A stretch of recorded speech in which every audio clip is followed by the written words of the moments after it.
Bonjour à tous, c'est Estelle. Aujourd'hui, je reviens vers vous parce que ce matin, j'ai pris ce livre qui s'appelle Une idée positive par jour et je suis tombée sur ce texte par hasard. C'était donc ma phrase du jour et ça dit ceci. Quand un homme dit « je suis heureux », il veut dire tout bonnement « j'ai des ennuis qui ne m'atteignent pas ». Jules Renard.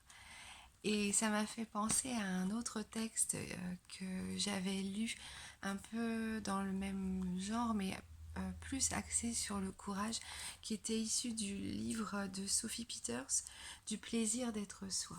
Donc si vous le souhaitez, vous pouvez rester à m'écouter. Et puis j'espère que ce texte vous parlera. Vous pouvez même fermer les yeux et je vous raconte un petit peu cette histoire. C'est le paradoxe du courage. Sans s'allier à un minimum de lucidité, il épuise au lieu de soutenir. La lucidité, c'est consacrer notre courage de manière intelligente à ce qui compte réellement pour nous, et non nous arc-bouter contre des illusions ou passer en force pour changer ce qui ne peut pas l'être. Aucun résultat n'étant garanti, il devient capital d'apprécier le chemin.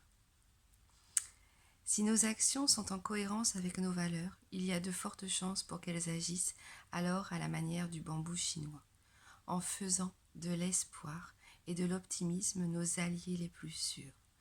Travailler lentement dans le secret de notre âme pour que les choses finissent par éclore au grand jour.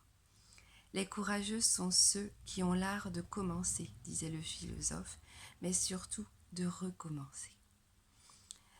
Ce qui est fait reste à faire. Ce n'est pas parce qu'on est courageux un jour que cela va nous abstraire de devoir recommencer. Le courage est une victoire sur moi-même, une invitation constante et permanente à ne pas baisser les bras et à faire en sorte que le découragement n'aura pas le dernier mot. Le courage se décide donc de façon arbitraire. Il s'agit de faire acte de courage et de rester fidèle à cet acte afin de reconquérir une part de nous-mêmes.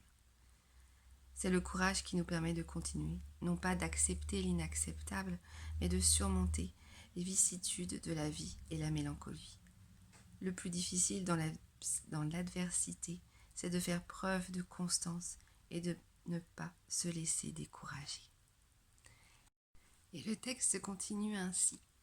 Par la conscience que douleur et obstacles font partie du chemin, par le souci de prendre soin de soi et de garder le cap de ce qui nous semble réellement essentiel et en accord avec notre être profond, nous pouvons prendre des risques.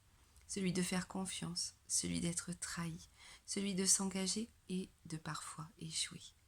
La joie advient alors sur ce chemin, joie de se sentir vivant, quelle que soit la couleur du ciel. Et c'est en ça que je trouve que le premier texte rejoint le deuxième, c'est-à-dire que oui, il se peut qu'on trouve des douleurs et des obstacles sur notre chemin.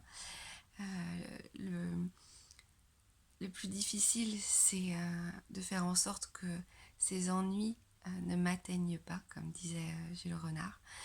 Donc je vous souhaite beaucoup de courage pour tous les événements de votre vie et puis prendre du recul. Quelle que soit la manière dont vous avez de prendre du recul, que ce soit peut-être prier ou méditer ou faire du yoga, mais prendre du recul nous permet justement de faire en sorte que ces événements ne nous atteignent pas trop fort. Je vous souhaite une très belle semaine et je vous dis à très vite.